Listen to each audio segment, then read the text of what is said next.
বাংলাদেশের বিষয়ে আলোচনা হয়েছে, তবে আমি বলতে চাই সান ফ্রান্সিসকোয় আমাদের কনসুলেট হামলার বিষয়টা অত্যন্ত উদ্বেগের।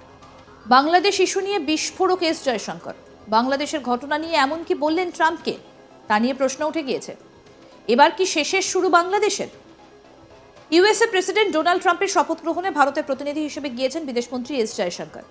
4 দিনের আমেরিকা সফরে তিনি প্রেসিডেন্ট ট্রাম্পের সঙ্গে সাক্ষাতের পাশাপাশি নতুন প্রশাসনের শীর্ষ কর্তাদের সঙ্গেও বৈঠক করছেন। আর সেই আলোচনাতেই উঠে আসলো বাংলাদেশ প্রসঙ্গ।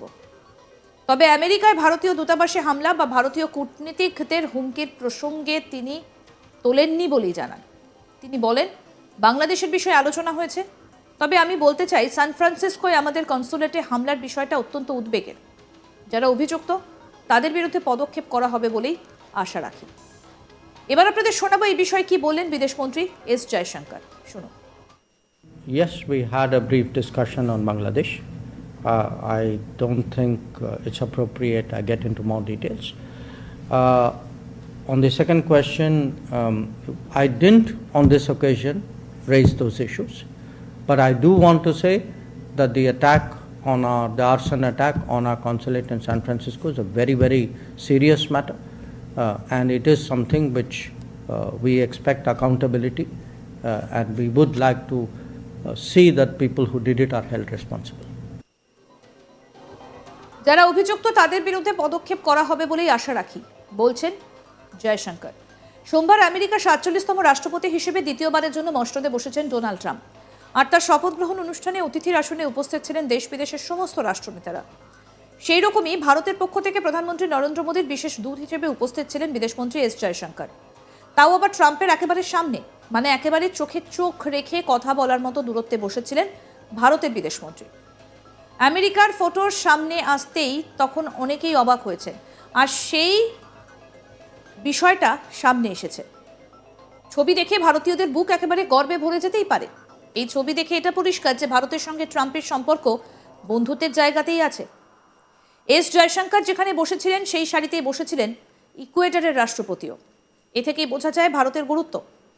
জয়শঙ্কর তার এক্স হ্যান্ডেলে ট্রাম্পের শপথ গ্রহণ অনুষ্ঠানের ফটো শেয়ার করেছেন। তিনি লিখেছেন যে অনুষ্ঠানে উপস্থিত থাকা তার জন্য সম্মানের। এস জয়শঙ্কর এস হ্যান্ডেলে পোস্ট করেছেন, ওয়াশিংটন ডিসিতে রাষ্ট্রপতি ডোনাল্ড ট্রাম্প এবং ভাইস প্রেসিডেন্ট জেডি ভান্সের শপথ গ্রহণ অনুষ্ঠানে ভারতের প্রতিনিধিত্ব করা একটা বড় সম্মানের বিষয়। ডোনাল্ড ট্রাম্প 20 জানুয়ারি আমেরিকার 47তম প্রেসিডেন্ট হিসেবে শপথ গ্রহণ করেছেন। শপথ গ্রহণ ভাষণে ট্রাম্প বলেন, এবার থেকে আমেরিকার স্বর্ণযুগ শুরু হবে। বলেন, আমার আমলে প্রতিটি সিদ্ধান্ত আমেরিকা ফার্স্ট মাথায় রেখেই নেওয়া হবে। আমরা আমাদের সার্বভৌমত্ব বজায় রাখবো। পৃথিবীর কোনো দেশ আমেরিকাকে অপব্যবহার করতে পারবে না। ট্রাম্প প্রেসিডেন্ট হবার পর বিশ্ব নেতারা তাকে শুভেচ্ছা জানিয়েছেন এবং অভিনন্দন বার্তাও পাঠিয়েছেন।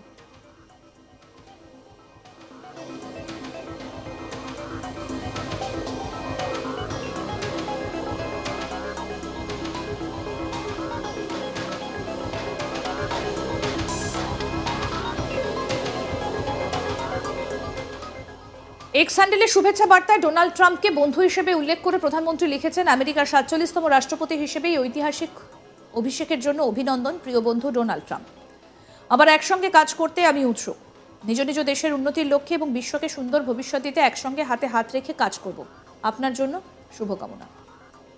বন্ধু ডোনাল্ড ট্রাম্পের শপথ গ্রহণ অনুষ্ঠানে নিজে উপস্থিত থাকতে পারেননি প্রধানমন্ত্রী নরেন্দ্র মোদী, তবে 47তম মার্কিন প্রেসিডেন্টের শপথ অনুষ্ঠানে ভারতের প্রতিনিধি হিসেবে গিয়েছেন বিদেশমন্ত্রী এস জয়শঙ্কর। তবে তার হাত দিয়ে বার্তা পাঠিয়েছেন প্রধানমন্ত্রী নরেন্দ্র মোদী।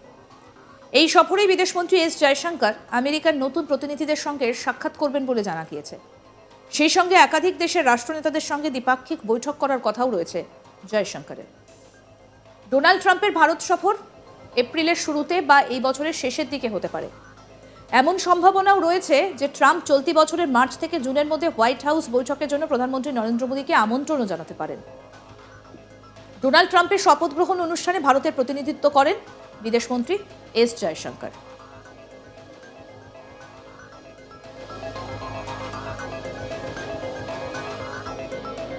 ছয়ই জানুয়ারি 2021 ক্যাপিটাল হিলে হামলার জন্য দোষী 1500 জনকে ক্ষমা করা হয়েছে। ড্রাগ কার্টেলকে সন্ত্রাসবাদী সংগঠন ঘোষণা করা হবে। আমেরিকার দক্ষিণ সীমান্ত দিয়ে অবৈধভাবে দেশে প্রবেশ করা লোকেদের থেকে আমেরিকার জনগণকে সুরক্ষিত করা হবে। মেক্সিকো এবং কানাডার ওপর 25% শুল্ক আরোপ করা হবে, এটি 1 ফেব্রুয়ারি থেকে কার্যকর হতে পারে। প্যারিস জলবায়ু চুক্তি থেকে বেরিয়ে যাবে আমেরিকা। ফেডারেল সরকার নিয়োগ মেধার ভিত্তিতে হবে। সরকারি সেন্সরশিপ শেষ হবে এবং আমেরিকায় বাক স্বাধীনতা পুনরুদ্ধার করা হবে। আমেরিকার তৃতীয় লিঙ্গ অবৈধ ঘোষণা করা হয়েছে। ইউএসএ মেক্সিকো সীমান্তে জাতীয় জরুরি অবস্থা ঘোষণা, জাতীয় জ্বালানি জরুরি অবস্থা ঘোষণা, বৈদ্যুতিক গাড়ির বাধ্যতামূলক ব্যবহার বাতিল করা হয়েছে। আমেরিকায় জন্মসূত্রে নাগরিকত্ব পাওয়া শেষ।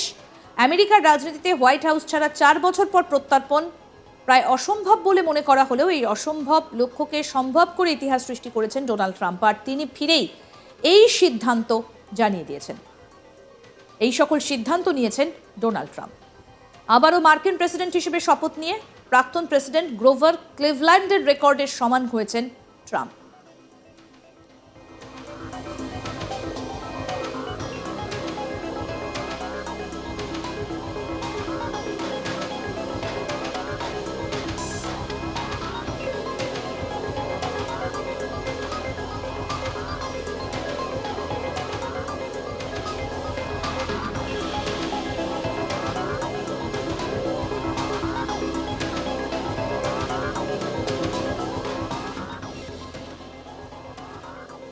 বাংলাদেশের বিষয়ে আলোচনা হয়েছে, তবে আমি বলতে চাই সান ফ্রান্সিসকোয় আমাদের কনসুলেটে হামলার বিষয়টা অত্যন্ত উদ্বেগের।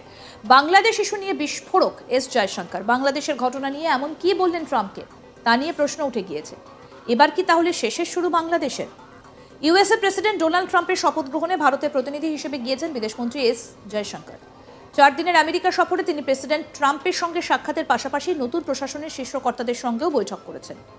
আর সেই আলোচনাতেই উঠে আসলো বাংলাদেশ প্রসঙ্গ। তবে আমেরিকায় ভারতীয় দূতাবাসে হামলা বা ভারতীয় কূটনীতিবিদদের হুমকির প্রসঙ্গে তিনি তোলেননি বলেই জানিয়েছেন এস জয়শঙ্কর। তিনি বলছেন যে আমি বলতে চাই সান ফ্রান্সিসকোয় আমাদের কনসুলেটে হামলার বিষয়টা অত্যন্ত উদ্বেগের। যারা অভিযুক্ত তাদের বিরুদ্ধে পদক্ষেপ করা হবে বলে আশা রাখি। কি বলছেন বিদেশমন্ত্রী এস জয়শঙ্কর, শোনাবো। Yes, we had a brief discussion on Bangladesh. I don't think it's appropriate I get into more details. On the second question, I didn't on this occasion raise those issues, but I do want to say that the arson attack on our consulate in San Francisco is a very, very serious matter, and it is something which we expect accountability, and we would like to see that people who did it are held responsible. Yes, we had a brief discussion on Bangladesh. আরও update পেতে দেখতে থাকুন আজ তাক Bangla. Subscribe করুন, notification পেতে bell button option press করুন, হোয়াটসঅ্যাপে ফলো করুন আজ তাক বাংলা, ভিডিওটা লাইক করুন, শেয়ার করুন, কমেন্ট করুন।